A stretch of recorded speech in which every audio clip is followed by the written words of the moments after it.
Yeah, good day, everyone. The title of my presentation is More Water, More Life, or MWML, Scaling Innovation for Impact in Eastern and Southern Africa. My name is Matta, and I'm part of the headquarters water team in New York, and I'm a hydrogeologist. Just to acknowledge my co-authors, so we have Hanna Berhe. She's the manager of this MWML initiative out of Nairobi, so our regional office for East and Southern Africa. David Duncan and Esther Shaylor, who are part of the Global Innovation Hub based in Denmark. And last but not least, the head of the water team, Farai, Tunhuma, whose role is also in New York. And yes, just in case you're guessing, I'm from Liverpool with a twist of Australian. So first, this initiative, I would say, is a part of UNICEF's global initiative called Water Security for All, which is what I'm principally working on at global, regional, and country levels. It has 4 pillars: safe and affordable drinking water services, climate resilient wash services in communities. Pillar 3, prevent water scarcity through early action, and 4, water cooperation for peace and stability. So before we go to the problem definition, so what is more water, more life? It's part of the Global Wash Innovation Portfolio at UNICEF and addresses the global wash challenge on how UNICEF and partners best tackle foreseen climate change impacts on delivery and access to wash services. The Global Innovation Portfolios align technical and financial resources to promising projects that can accelerate results for children. So what's the problem we're trying to address? It's principally droughts and access to safely managed water in areas, I would say, the Horn of Africa, which has suffered prolonged drought over the last few years, and also Angola in the southern region of Africa. What is the innovation? The innovation is basically how we've managed to map groundwater using all available data and GIS remote sensing data to produce a map, which is, as we see on the right, which is a groundwater suitability or potential map. And basically, the pitch is that this approach has helped us to better target water supplies in these drought-affected areas. Where was it piloted? Yes, it was piloted in Ethiopia and Madagascar. Again, first in 2017, jointly with the EU Joint Research Centre. Outputs achieved. There are many outputs that we'll go through, and value for money. So first, the problem definition. More water, more life. This initiative focuses on 3 countries in the Horn of Africa: Somalia, Kenya, Ethiopia, and 1 in the southern African region, which is Angola. All of them, I would say, can be classed as being fragile to some extent or other. We can see in the map on the right-hand side that Somalia is actually, according to the Global Fragility Index, number 1, Ethiopia number 11, Kenya number 35, and Angola 39. So all these countries are drought affected, and they are in one way or another considered complex environments. The climate variability, these areas suffer prolonged droughts. And you can see this from not only the climate history, but also the forecasting, which would indicate that these areas which are dry will get dry, and those which are wetter will get wetter. Drought is not the only problem we're trying to address, but also flooding. These areas do suffer from intense flooding, not every year, but when it does happen, they're usually quite intense events. Because of environmental degradation, this water basically just flows right through catchments and in a way exacerbates droughts because water is not effectively recharged to aquifers. The water sources which are accessible are going dry, so surface water through climate change is drying out everywhere, while those shallow groundwater sources the water tables are dropping to such an extent that communities without intervention cannot access them anymore.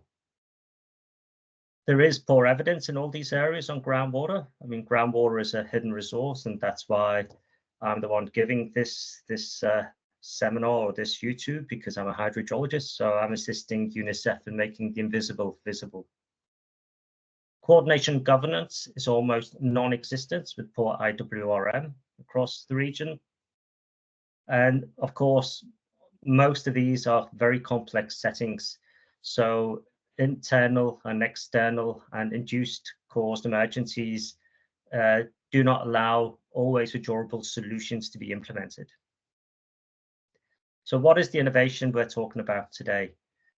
There's 5 or 6 stages to this. So the first phase is usually the collection of available data, inventory of boreholes, reports, whatever data is available from remote sensing, such as topography, climate, land cover, and also, in addition to this, socioeconomic baseline data, such as population data and water demand data.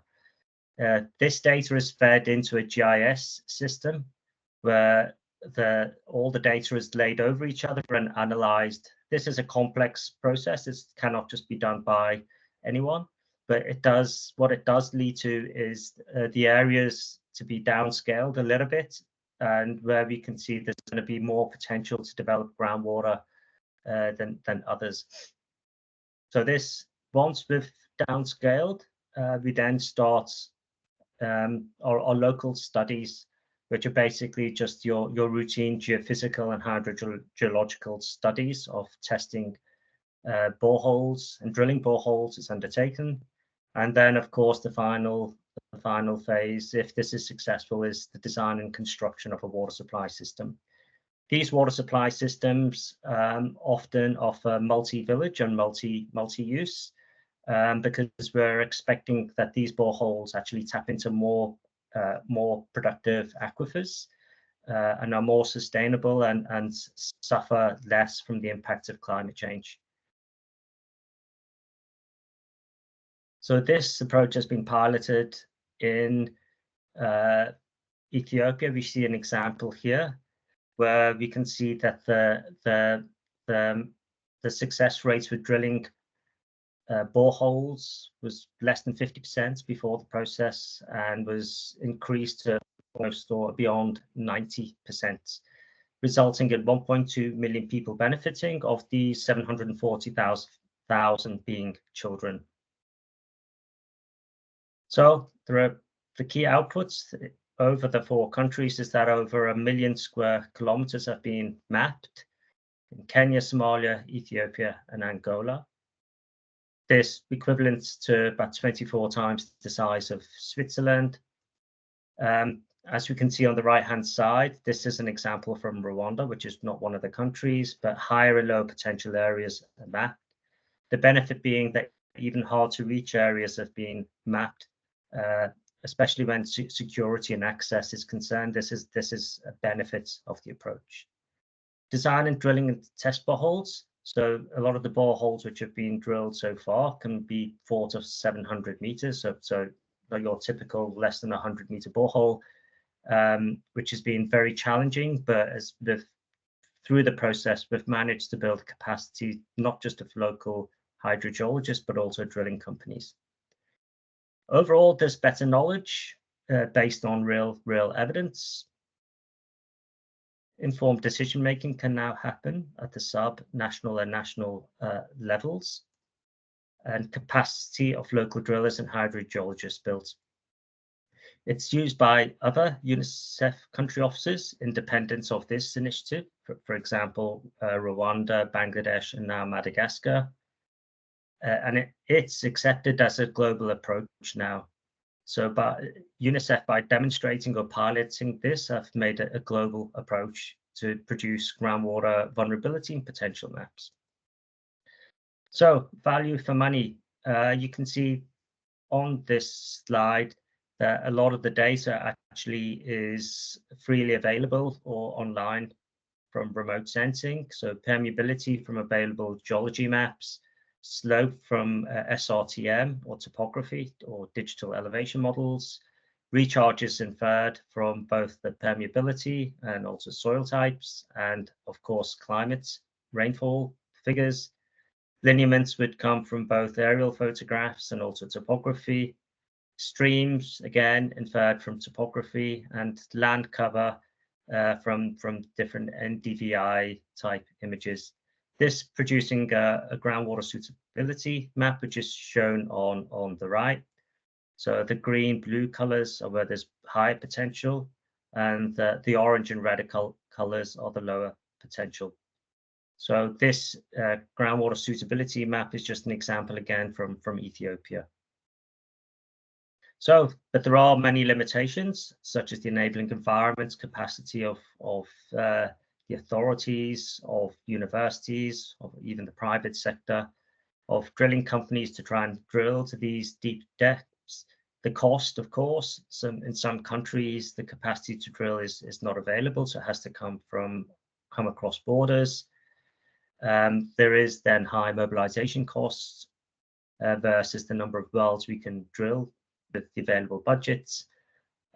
This complex drilling, of course, it usually means the timeline of implementation is drawn out, and also the capacity of UNICEF to manage this technically has also been a problem. So I'd like to thank you. That's the end of my presentation. And if you have any questions, please feel free to contact me. Thank you. Bye.